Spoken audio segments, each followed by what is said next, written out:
Hola, ¿cómo están? Buenas noches. Espero que todos muy bien. Bueno, todavía no son las 7:30, entonces me voy a esperar un poquito. No me podía dejar aquí plantada mi top fan, Clarisa Dávila. Buenas noches. Muchas gracias por conectarse.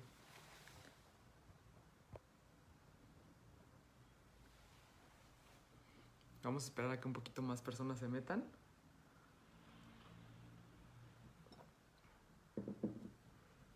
¿Cómo están? ¿Cómo van?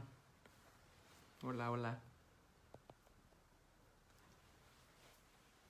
¿Se están manteniendo activos con el coronavirus? Espero que sí. Porque si de por sí ya el mexicano o nosotros en general somos un poco sedentarios, con esta cuarentena, peor. Entonces intenten, por favor, estar bastante activos, que eso es algo de las cosas que vamos a platicar el día de hoy, como seguimiento a la plática del lunes. Entonces nada más voy a dar un poquito más de tiempo para que más gente se meta, que ya ahí vamos. Súper. Bueno, me voy presentando nada más para ir dejando que más gente se meta. Soy la doctora Jimena González Calimayor, soy médico con especialidad y maestría en nutrición clínica. Pues como saben, ya hemos dado estas pláticas desde hace bastante tiempo. Todas se han quedado, las que han sido en Instagram se quedan ahí guardadas, y en Facebook Live, que han sido las mayorías, también se han quedado guardadas aquí. Entonces, pues por si las quieren ver, hemos tocado diferentes temas como hipotiroidismo, hipertensión arterial, acné, cáncer de mama y bueno, otras, ¿no? Otras más que ya no recuerdo, porque ahora sí ya llevamos bastantes pláticas, bastantes semanas. Y pues bueno, esto es gracias a que cada vez más gente se mete, y esto pues nos da mucho gusto, porque el fin de estas pláticas ya saben que es informarlos y bueno, pues nada más que sepan un poquito cada día más, bueno, más bien cada semana más, de los temas más relevantes en cuanto a la salud. Eh, el objetivo de estas pláticas. ¿Se escucha bien? Díganme eso, nada más. Díganme si se escucha bien mi voz. Hola, Verónica. Bueno, entonces, pues, como saben, a los que, bueno, si no se metieron, el lunes platicamos de dislipidemias. Como tal, las dislipidemias es cuando una persona tiene el colesterol elevado, los triglicéridos elevados, o tiene el colesterol bueno bajo. Para que sepan, voy a repetir algunas cifras y algunos como datos importantes, porque si alguien no vio la plática, la puede ver después en Instagram, pero de todas maneras para una pequeña introducción, como repaso. Y bueno, como les decía, la hipercolesterolemia, que se traduce en colesterol... Perdón, déjenme quito los comentarios, porque si no ya saben que me pierdo. Bueno, la hipercolesterolemia, que se traduce como colesterol total elevado, es cuando las personas tienen cifras mayores o iguales a 200, ¿ok? Para el 2006, imagínense que el 43.6% de la población de entre 20 y 69 años tenían colesterol elevado. Y bueno, en cuanto a la hipertrigliceridemia, que es cuando el colesterol, los triglicéridos lo tienen elevados, es cuando los triglicéridos salen con mayor o igual a 150.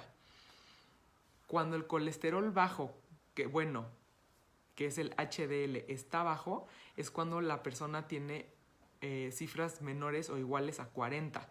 Lo normal del colesterol bueno es de 40 a 60. Evidentemente, si tiene 60 el paciente, pues es mejor y es cardioprotector. Entonces, por eso es importante esto. Y bueno, también hay dislipidemias mixtas, que no solo está el colesterol elevado o los triglicéridos elevados. Aquí puede ser que los dos estén elevados y que a lo mejor, por ejemplo, el colesterol bueno esté bajo, o diferentes situaciones. Y también hay, que también lo platicamos la vez pasada, hay hipercolesterolemias familiares o dislipidemias familiares, que más bien es como una enfermedad heredable. Entonces, la persona puede ser sana, hacer ejercicio, llevar una vida completamente saludable prácticamente, hacer ejercicio, comer sano, etcétera, etcétera, y le hacen estudios por cualquier situación y sale con los triglicéridos o con el colesterol elevado, generalmente con el colesterol elevado, por eso se llama hipercolesterolemia familiar. Entonces, en estos casos no es tanto que él lleve una mala alimentación, sino más bien que tiene ahí una enfermedad por la cual ya necesita un tratamiento médico para evitar la enfermedad aterosclerosa, ¿no? Que les voy a enseñar las imágenes de lunes rápidamente. para que por cualquier cosa si no lo vieron. A ver, denme un segundo, Ok, ahí, espérenme. Déjenme pongo la imagen para que no vean mi PowerPoint.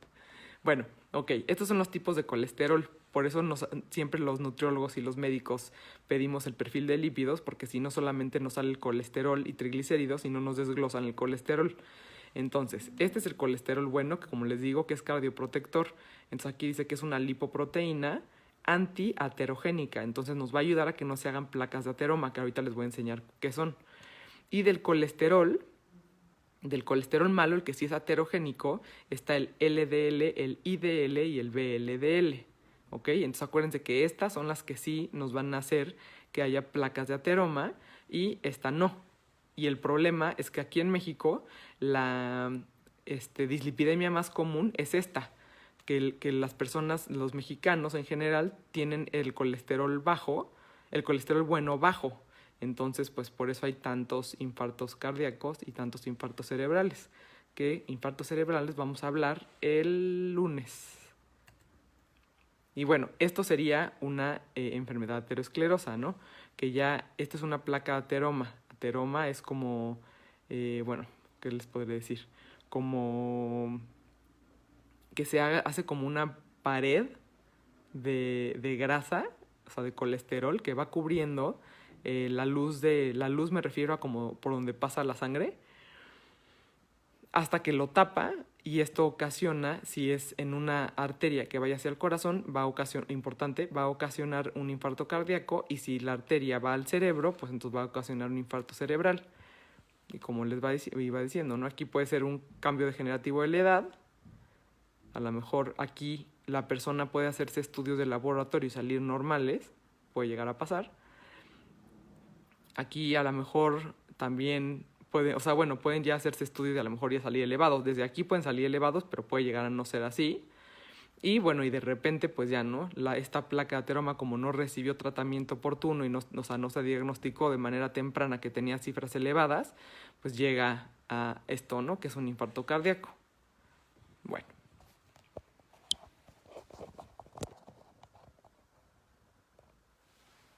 ¿Ok? Entonces, el día de hoy vamos a hablar del cambio en el estilo de vida. Primero que nada, hay que mencionar también, muy importante, que fue una de las cosas que pusieron en las infografías de Punto Clínico Especialistas, que la grasa abdominal es la más peligrosa de todas. Y si ustedes, de verdad, es triste, muy triste, pero si ustedes salen a caminar en la calle, en cualquier estado de la República Mexicana, hay una cantidad de personas con un perímetro abdominal, o sea, con un perímetro abdominal, por no decir una panza muy, muy grande. O sea, pero sí, o sea, un perímetro abdominal terrible. ¿A qué me refiero con perímetro abdominal? Perdón lo que voy a decir, pero literal, la panza de chelero, que muchas personas dicen, ay, mire, qué panzón, ay, jajaja, es por tanta cerveza. No, es por otras cosas. Obviamente eso también influye. Pero hay que tener cuidado porque de verdad la grasa abdominal es la más peligrosa de todas, es la que más riesgo cardiovascular nos da. Y entonces, si esto se traduce, si una persona tiene un perímetro abdominal elevado, que ahí ponen también cuáles son como lo normal, la circunferencia, más bien, si una mujer tiene más de 88 centímetros de perímetro abdominal, ya nos traduce que ahí puede haber un riesgo cardiovascular o que puede tener más probabilidad de tener alguna dislipidemia. Y en hombres, si es mayor a 102 centímetros, también esto habla de que puede llegar a tener también una dislipidemia, y que el aumento de complicaciones como el infarto cardíaco o el infarto cerebral son muchísimo más comunes, ¿no? O sea, obviamente estas personas tienen muchísima más probabilidad de tener una enfermedad aterosclerosa. Entonces, pues bueno, nada más les quería mencionar eso. Y también nos apoyaron y hicieron también una infografía en la que venía, o rúbrica, no sé cómo les quieran decir, que también nos dicen cómo medir el perímetro abdominal. Pero la realidad es que igual, cualquier persona sabe cuando no lleva un estilo de vida saludable, cuando no está comiendo de manera saludable, y si no lo sabe, lo ideal, como acuérdense, yo les dije que las indicaciones para tomarse un perfil de lípidos es cualquier mujer de 20 años o más, Y en hombres también de 30 o 35 años también hay que realizarlo. Más bien, en hombres desde los 20 años y en mujeres puede ser desde los 35, pero en general yo recomiendo siempre que viene un paciente conmigo, si nunca has hecho estudios, en ese momento siempre le pido un perfil de lípidos, independientemente de la edad. Obviamente si es un niño de 5 años no, pero de todas maneras generalmente más en adultos, ¿no? Yo veo más adultos, niños la verdad no. Y bueno, entonces vamos a hablar, acuérdense, del cambio en el estilo de vida, que es sumamente importante y es la piedra angular también en conjunto con el tratamiento médico. Acuérdense que el tratamiento médico, o sea, los medicamentos, no son milagrosos, necesitan de algo más. Entonces, por más que un médico les mande un tratamiento para bajar el colesterol o los triglicéridos, nunca va a ser suficiente. Tiene que haber cambios en el estilo de vida y esto es lo que vamos a platicar el día de hoy. Son las recomendaciones más relevantes. Obviamente para algo más individualizado, más personalizado, tienen que acudir a consulta con un nutriólogo, ¿no? Y bueno, en cuanto a la dieta saludable, generalmente se dividen como el porcentaje, o sea, de un 100%, acuérdense que hay macronutrientes. De los macronutrientes son la proteína, los carbohidratos y los lípidos. Generalmente o sea, como se divide la alimentación de una persona es 50% de carbohidratos, 30% de grasas y 20% de proteínas. Eso es como generalmente muchos nutriólogos o médicos, así como de esa manera calculan el plan alimenticio del paciente, obviamente calculando las calorías previamente según peso, talla, edad, actividad física, etcétera, etcétera, ¿no? Pero lo que mencionan en general y lo que dicen las guías es que de ese 30% de grasas, o sea, del aporte calórico que va a ser representado por grasas, lo ideal sería que fuera por grasas poliinsaturadas, que son las grasas buenas. Son las grasas que más que ser grasas que nos vayan a ocasionar un problema, nos van a ayudar, ¿ok? Para subir, por ejemplo, el colesterol bueno, que muchos mexicanos lo tienen bajo.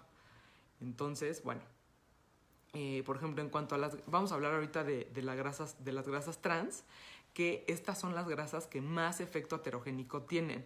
Estas van a provienen, de las modificaciones que le hacen en las fábricas como tal a la grasa poliinsaturada. No me quiero meter mucho en estos términos porque son un poco complicados, yo sé que puede llegar a sonar un poco complicado, pero a lo que voy es que la grasa poliinsaturada prácticamente es la grasa buena. Entonces a la grasa buena le hacen como un cambio y eso hace que se haga una grasa trans, ¿okay? Para que me entiendan así más fácil.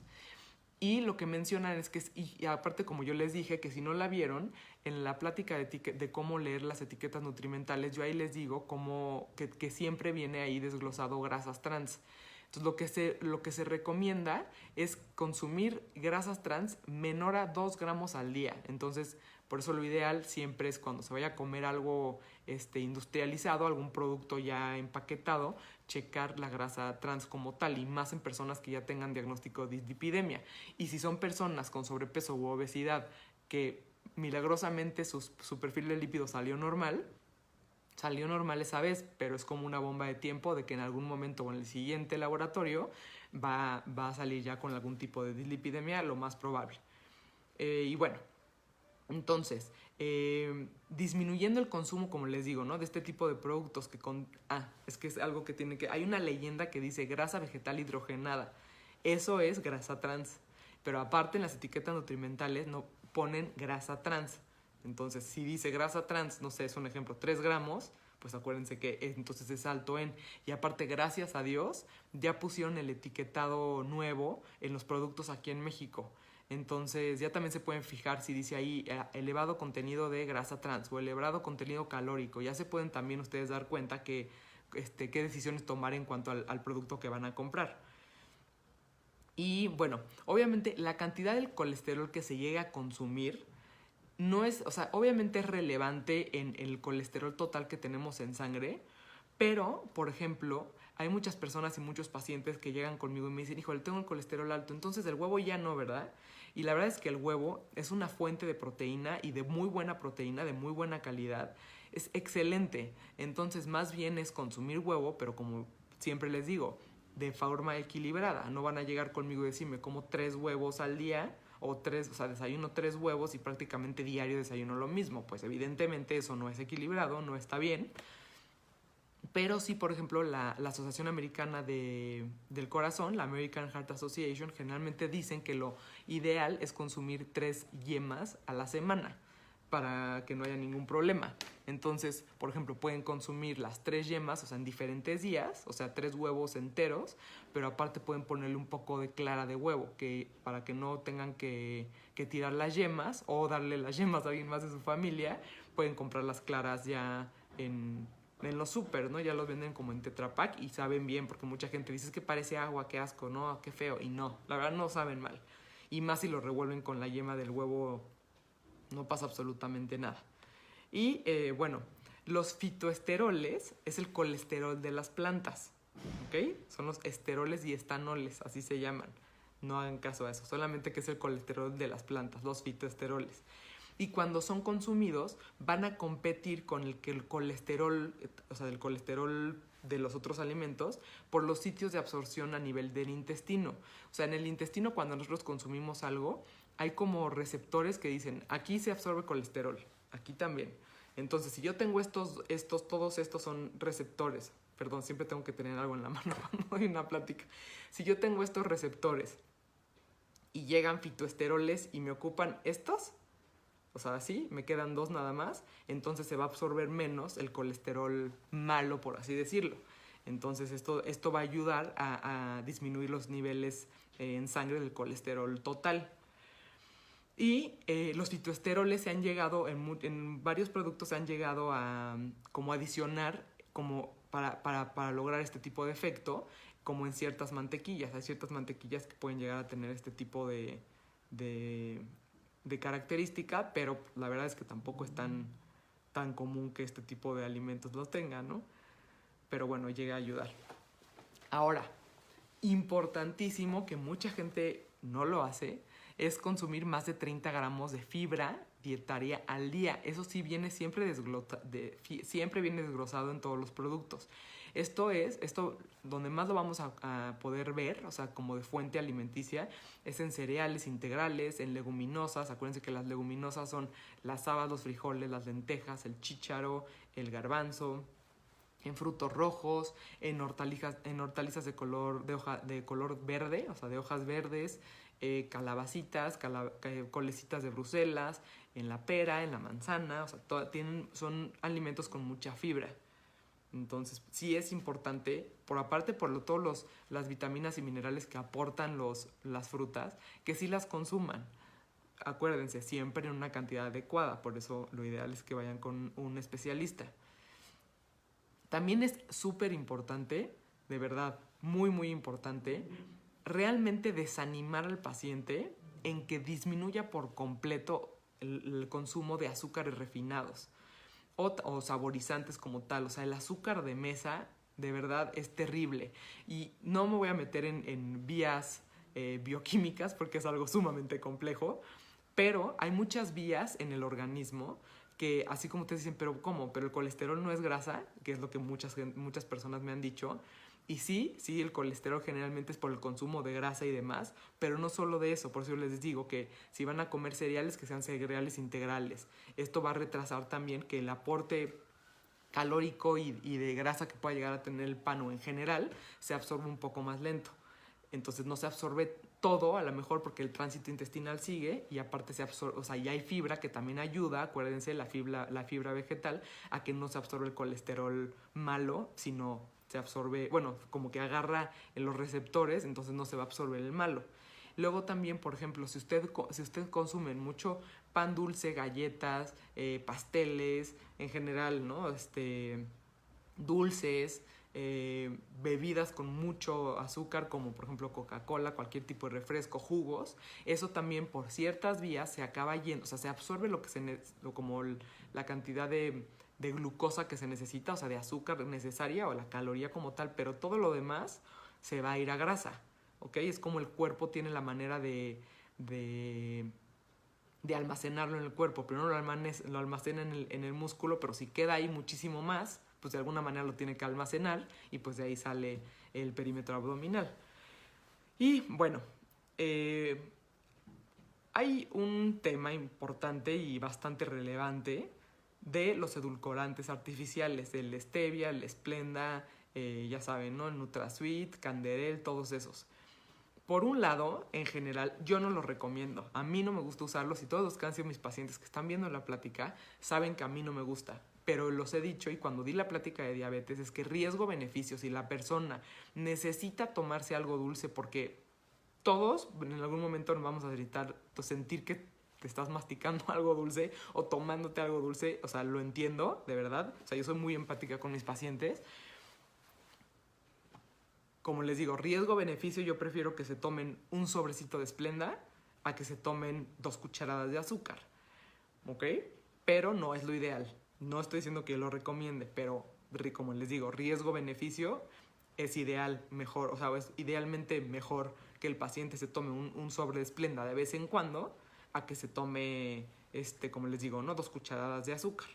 O, por ejemplo, es un paciente diabético que aparte tiene colesterol elevado, hipertensión, etcétera, etcétera, y se toma café diario y le gusta un poco dulce, pues obviamente poco a poco se va a ir acostumbrando a no lo tan dulce, pero ahí sí ya tenemos que tener un control muchísimo más puntual de todo en general, de todas sus cifras, tanto de glucosa, de colesterol y demás, ¿no? Bueno, en cuanto a la sal, el sodio, acuérdense que la sal es el sodio, tienen diferentes nombres químicos, pero bueno, nos vamos a quedar aquí con sal y sodio. Lo normal y lo que recomienda igual American Heart Association es consumir entre 1500 y 2300 miligramos o menos, lo ideal es menos. Acuérdense que esto se va a traducir en menos de 6 gramos de sal de mesa al día. Pero aquí el problema no es tanto la sal de mesa, porque uno puede decir, bueno, pues ya no le voy a poner sal a mis tacos, o no voy a poner sal al guisado, o etcétera, etcétera, ¿no? Pero aquí la sal de mesa como tal no es la que representa ¿cómo se llama? Como el mayor aporte de sodio al día de la persona, sino más bien es todos los productos industrializados tienen una cantidad industrial de sodio que de verdad es algo impresionante. O sea, de verdad tómenlo en cuenta siempre. Acuérdense que en la plática de etiqueta nutrimental lo menciono. Súper importante que realmente chequen esto, porque hay veces que dicen, ay, pero ¿a poco el jugo B8 tiene mucho sodio? Tiene una cantidad que dicen no es normal. Los refrescos de dieta también tienen una cantidad bastante elevada de sodio. Por ejemplo, la Valentina tiene, la Catsup tiene, obviamente en diferentes cantidades, ¿no? Y también depende de la cantidad que la persona consuma, pero hay que tener cuidado y realmente revisar si es un producto con elevado sodio. Por ejemplo, el jugo Maggi tiene también una cantidad industrial de sodio y aunque sea reducido en sodio, todavía tiene. O el Tajín, por ejemplo, hay Tajín con sodio que esté normal y reducido en sodio. Entonces, mínimo eso ayuda a reducir un poco el consumo. También el consomé de pollo en polvo, los cuadritos, o eso también tienen muchísimo. Entonces, intenten optar por lo más natural. Súper importante. Por favor. Y bueno, como les mencionaba, del consumo diario de frutas y de hortalizas, o sea, en general de verduras como tal, y de hojas, plantas, etcétera, que tenemos que consumir, es sumamente importante. Los nutriólogos, los médicos nutriólogos, siempre van a decir que para que una dieta sea excelente como tal, debe de ser suficiente, o sea, que llegue a los requerimientos que la persona necesita, completa, o sea, que debe de tener y abarcar todos los nutrientes, macro y micronutrientes, debe ser equilibrada, que creo que lo repito 10,000 veces en todas mis pláticas, variada, o sea que no debe de comer siempre lo mismo el paciente porque para empezar queda aburrido y para seguir se va a acabar hartando y no lo va a seguir. Debe ser adecuada para la persona, por eso todas las dietas, todos los planes alimenticios son individualizados y debe de ser inocua, o sea, ¿en qué se traduce la palabra inocua? En que no cree un daño para el paciente. Entonces, si yo imagínense que llega un paciente conmigo y yo le digo, te voy a quitar todo el azúcar que estás consumiendo porque tienes un consumo elevadísimo de azúcar, entonces todo va a ser light. ¿Ustedes creen que es inocuo si yo les estoy diciendo que todos los edulcorantes artificiales tienen un efecto terrible para la microbiota intestinal? O sea, para la flora. Ahora ya se llama microbiota o microbioma. Antes se le decía flora intestinal. Entonces, si yo recomendara eso, la dieta no sería inocua. Entonces hay que tener cuidado y hay que realmente ir con una persona que sí esté bien preparada. En Punto Clínico Especialistas tienen nutriólogos excelentemente preparados.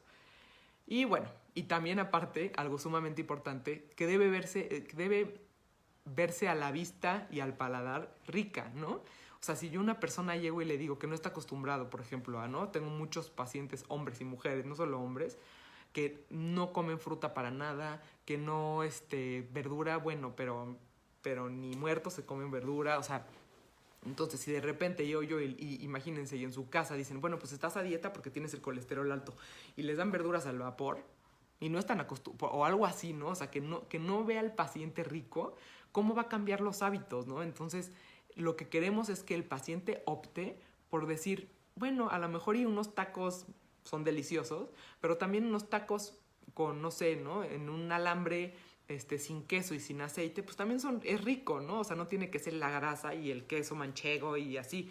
O sea, puede ser con su pimiento rico, con cebolla, y hasta se lo pueden hacer en su casa. Y la verdad es que es una opción bastante rica. O sea, no tienen que quitar todo por completo, pero mínimo que sí le sea al paciente agradable a la vista y que diga, bueno, no me importa dejar de comer esto, pero estoy comiendo esto que también está rico. Entonces, de esa forma es mucho más fácil que el paciente realmente lleve su plan alimenticio de manera correcta y que no se aburra después de unos días, ¿no? Y bueno, también hay cierto, bueno, está como ahorita de moda todo lo de los alimentos funcionales, que seguramente ya lo han oído, y básicamente lo que son estos, que son sustancias de forma natural o adicionadas a un producto, ¿no? Y lo que se busca es que estos alimentos funcionales tengan un beneficio para la persona, entonces por eso se adicionan a ciertos productos o ya vienen como tal de forma natural, como por ejemplo, ¿no? Los prebióticos, como les digo, ¿no? Esto es lo que hacen, que es un tema súper importante que lo vamos a hablar eventualmente. Estos van a favorecer que crezcan más bacterias buenas del intestino o que las bacterias que ya tenemos que trabajen de manera adecuada, ¿no? Y esto también, por ejemplo, algo que les puedo decir ahorita rápido que tiene probióticos en alimentos naturales, sería, por ejemplo, los espárragos, el plátano. Estos son alimentos que tienen prebióticos, la berenjena. Entonces, bueno. También, por ejemplo, ¿qué les iba? Bueno, también, por ejemplo, los probióticos, acuérdense que son pre y probióticos. Los probióticos, como tal, son ya microorganismos vivos, ¿ok? El anterior es una sustancia o algún alimento, como les digo, que consumen, como por ejemplo, como les decía, el plátano, así, que van a favorecer el crecimiento o actividad de una o de varias bacterias del intestino. Pero los probióticos son microorganismos vivos que cuando una persona los consumen de manera adecuada, va a dar un beneficio también para la salud. Y como tal, la definición por la Organización Mundial de la Salud es microorganismos vivos que cuando se administran en cantidad adecuada, confieren beneficio para la salud del huésped. El huésped es la persona que los está consumiendo. El típico son los lactobacilos, ¿ok? Para que se den cuenta, por ejemplo, el Yakult. Pero el Yakult siempre estuvo muy de moda aquí en México, la verdad, pero tiene mucho azúcar. Creo que hay una versión, bueno, no creo, hay una versión con menos azúcar, pero igual tienen azúcar. Entonces hay muchas opciones, no tiene que ser nada más. Déjenme ver cómo vamos. Ay, 28 minutos. Bueno, ok, bueno, vámonos con el ejercicio. Se debe de realizar de 30 a 40 minutos diarios de ejercicio dinámico. O sea, que se esté moviendo la persona, que debe ser ligero o moderado. Puede llegar a ser caminar de 4 a 7 kilómetros. No, más bien, no, perdón, me estoy confundiendo. Aquí lo que dice es que la persona debe o bueno, más bien lo que investigué, es que la persona debe de realizar la actividad física al menos, como les digo, de 30 a 40 minutos, que es cuando, a partir de los 30 minutos es cuando la persona empieza a quemar grasa. Antes de eso, sí sirve, obviamente, a nivel cardiovascular y nos va y ayuda, sí, pero para realmente bajar grasa tiene que ser después de los 30 minutos. Entonces yo siempre les intento pedir a los pacientes que sea al menos 40 minutos, pero lo ideal serían 45.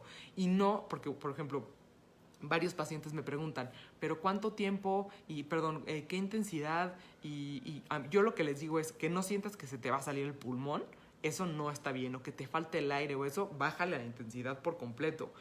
Conmigo, por ejemplo, si una persona no está acostumbrada a hacer ejercicio, sálganse a caminar, pero es caminar, o sea, sí que obviamente no a paso así como si estuvieran domingueando, pero sí, o sea, que después de a lo mejor unos 10 minutos o 15 minutos ya empiecen a sentir que sí se está acelerando un poco el corazón y que a lo mejor están empezando a sudar un poco, no sudar goteando, pero que sientan que ya están empezando a entrar como en calor, digamos, ¿no? Entonces también una de las cosas que mencionan también esta revisión que hice es un artículo de la Asociación Mexicana de Cardiología, y lo que dice es que también se debe de agregar de 1 o 2 sesiones semanales de ejercicio tensional, o sea, de pesas, de gimnasio, o sea, de aparatos así. Obviamente si la persona no tiene ese tipo de, o no tiene acceso a un gimnasio, o no tiene esos aparatos, de verdad, puede ser hasta con litros de leche o el mismo entrenamiento funcional es con el peso de la persona, y eso también ayuda muchísimo. ¿Ok? También, por ejemplo, en caso de que, no sé, si usan transporte público, intentar, aparte del ejercicio que ya van a hacer diariamente, intentar bajarse, no sé, si tienen la posibilidad, 2 estaciones antes de su parada del camión o del pecero, o bueno, del metro sería muy larga, pero intentar caminar si usan coche, y también intentar estacionarse un poco más lejos. Si en donde trabajan son 2 pisos o 3 pisos, pues a lo mejor el primer día subir un piso, los primeros 3 días, por ejemplo, subir un piso. El cuarto día a lo mejor subir 2 pisos, intentar como poco a poco ser un poquito más activos. La realidad es que el mexicano es sumamente sedentario. Prácticamente vi que, o sea, hay diferentes gráficas y mencionan que mínimo estamos en como un estado sedentario aproximadamente 8 horas. Entonces imagínense cuánto tiempo, o sea, si más o menos en promedio dormimos 7 horas, más 8 sedentarias, o sea, de actividad relativamente vigorosa, salía creo que era media hora o 20 minutos, y vigoroso me refiero a que a lo mejor caminaron de la parada del camión a su casa, y de la mañana y en la tarde, ¿no? O sea, viceversa. Entonces, pues hay que tener cuidado, ¿no? Y bueno, en cuanto al consumo de alcohol, no está en ningún lugar, bueno, sí está de alguna forma evidenciado que tiene un efecto cardioprotector en dosis bajas. Por ejemplo, en una mujer sería 1 copa, y en hombres serían 2 copas al día.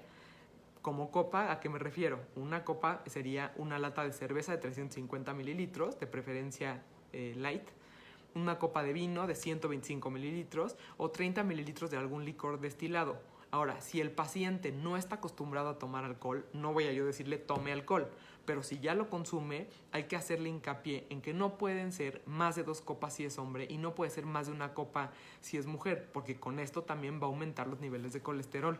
Entonces hay que tener cuidado y realmente darle a entender a la persona que este tipo de cambios se deben de hacer, sí o sí, porque si no, ya saben el desenlace cuál puede llegar a ser si la persona no se cuida, independientemente del tratamiento médico que le hayan brindado. Y bueno, el tabaquismo, ese sí, para que vean, de ninguna forma, que si vapeo, que si cigarro puro, lo que sea, de ninguna forma está indicado. Eso sí, por favor intenten quitárselo. Yo sé que es muy difícil, pero si es una persona, como les digo, generalmente cuando una persona tiene una dislipidemia, generalmente ya hay algo más también, o hipertensión, o intolerancia a los carbohidratos, resistencia a la insulina, algo ya hay algo más, y más aquí en México que hay tanta obesidad y sobrepeso. Entonces hay que tener mucho cuidado, porque el tabaquismo realmente sí sube el riesgo de tener complicaciones de una manera importante. Híjole, ahora sí, no sé por qué me tardé tanto. Bueno, de los patrones alimenticios que más se han hablado es de la dieta DASH y la dieta mediterránea, que ya lo platicamos, acuérdense. La DASH se hizo básicamente para reducir las cifras de presión arterial, y la dieta mediterránea pues para diferentes situaciones que ya las hemos hablado. Acuérdense que yo la dieta mediterránea y la DASH como que hago un melange. Básicamente así me gusta hacer a mí mis planes alimenticios, obviamente muy de acuerdo a lo que consume el paciente en general, ¿no? Y bueno, ambos han demostrado ser efectivos para reducir los factores de riesgo cardiovascular, y también van a, de alguna manera, prevenir, si el paciente lleva estas dietas de manera adecuada, que haya algún tipo de enfermedad cardiovascular aterosclerótica, ¿ok? La única como diferencia relevante, bueno, no la única, hay otras diferencias, pero así muy relevante como tal de la dieta mediterránea y la DASH es que la dieta mediterránea hace énfasis en el consumo de aceite de oliva extra virgen. Ahora, también hay muchos médicos o nutriólogos que antes se malpensaba que si el paciente tenía el colesterol elevado o los triglicéridos, quita la grasa por completo de tu dieta. Pues no, ¿cómo? Así no funciona. Entonces, más bien es que la grasa que se consuma del 30% que les dije al principio, ese 30% acuérdense que sean grasas buenas, ¿ok? Y en adecuada cantidad, porque si yo les digo una grasa buena son las almendras, pues no se trata de que se coman 50 almendras para bajar el para subir el colesterol bueno y bajarle el malo, pues no. Generalmente son 10 almendras, por ejemplo, no sé, 2 cucharadas de aceite de oliva, no durante todo el... O sea, por eso les digo que es como algo muy especial, muy individualizado. Pero el aguacate, por ejemplo, pero hay que saber cuánto aguacate, no el aguacate entero, y así otros alimentos, ¿no? Importantes. Y bueno, bueno, nada más para ya para acabar en los puntos importantes es el tabaquismo.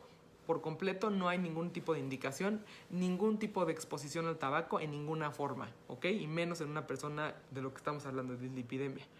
En cuanto a la dieta, acuérdense que debe ser una dieta saludable, baja en grasas trans, en grasas saturadas, y debe de ser enfocada en un consumo de granos integrales, cereales integrales, verduras, frutas. Acuérdense que hay ciertas verduras que sí y ciertas que no, y consumo de pescado también es bastante importante, generalmente pescados de agua fría.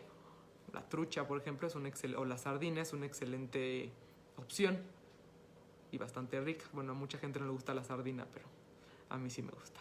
Es bastante rica y bastante saludable. Acuérdense, actividad física sumamente importante, 30-40 minutos diarios, y realmente no es me paro a saludar al de la tiendita, no es realmente me salgo a caminar y no hablo con nadie. Acuérdense, ¿ok?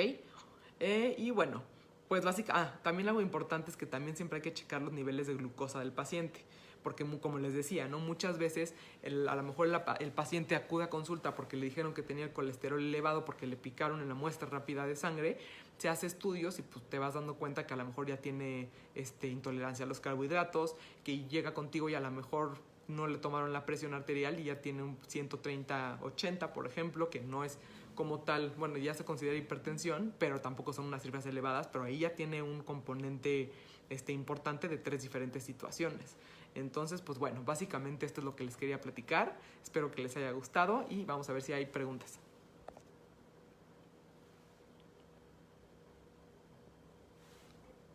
A ver. Bueno, si tienen preguntas, díganmelas. Si les quedó a todos claro, excelente. Porque sí me tardé.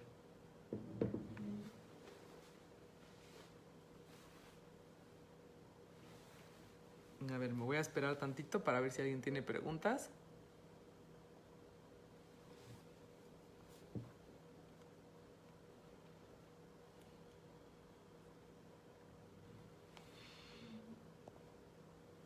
Luego hay un problema porque muchas personas me dicen que pusieron preguntas y a mí no me salen. O sea, ha pasado bastante me ha pasado bastantes veces que se meten no sé cómo. A ver, vamos a ver.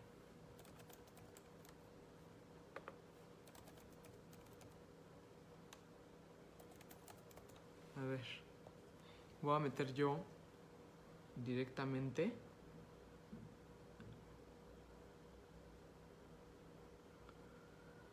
A ver.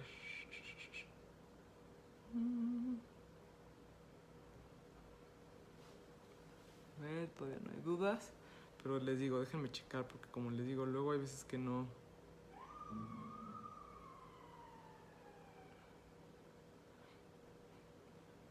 Lo mejor de todo es que ni siquiera sé cómo meterme cuando hay un live. A ver. Estoy grave, ¿eh? Pero bueno, creo que no hay dudas. Todo muy claro, gracias doctora. Ok, perfecto. A ver, una pregunta muy importante. ¿El azúcar mascabado es buena para el diabético?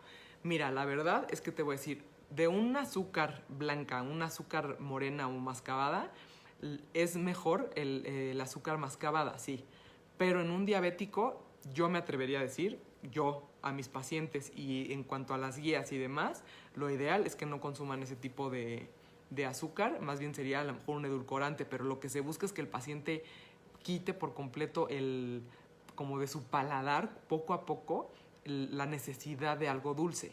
No, obviamente hay ciertas opciones que yo le doy a mis pacientes, o como les digo, riesgo-beneficio, yo prefiero que me digan, tengo antojo de una taza de gelatina de vez en cuando, light, prefiero que sea light a que sea algo normal. Sí es más sano, te digo, pero en personas que no tengan ningún tipo de situación como tal. Yo en general prefiero, te digo, ahí sí, que si me dicen, yo estoy acostumbradísima ¿cómo se llama? A tomarme mi café así y ya tengo diabetes, es mejor que sea con un edulcorante. Y por ejemplo hay una opción, es un poco cara la verdad, pero es una buena opción que hasta la fecha no se ha visto que haya como tal, como efectos a nivel de la microbiota, es el fruto del monje, monk fruit, así se llama, que también es un endulzante. O por ejemplo a lo mejor si llegaran a tener la planta de stevia, también puede ser un poquito más natural y de cierta manera no tener tantos efectos.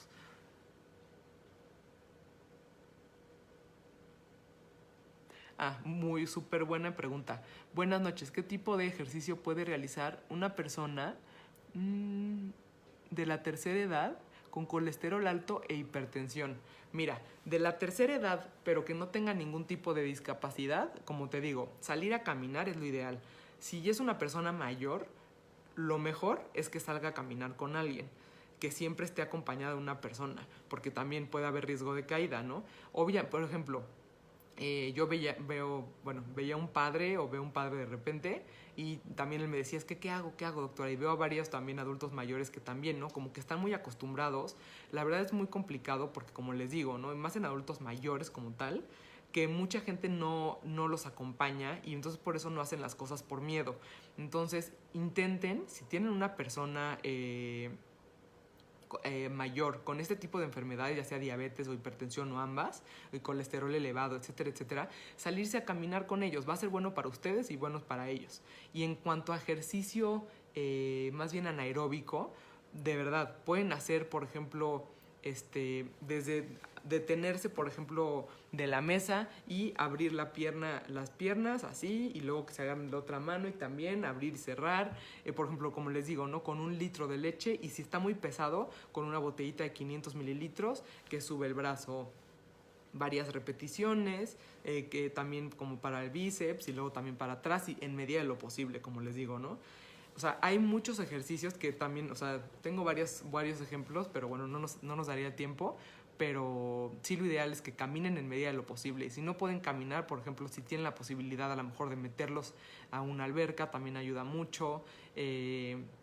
Aunque no sea nadar como tal, pero que caminen, que brinquen como tipo aquaerobics, también es algo muy bueno. Te digo, hay diferentes como actividades que son buenas para los adultos mayores.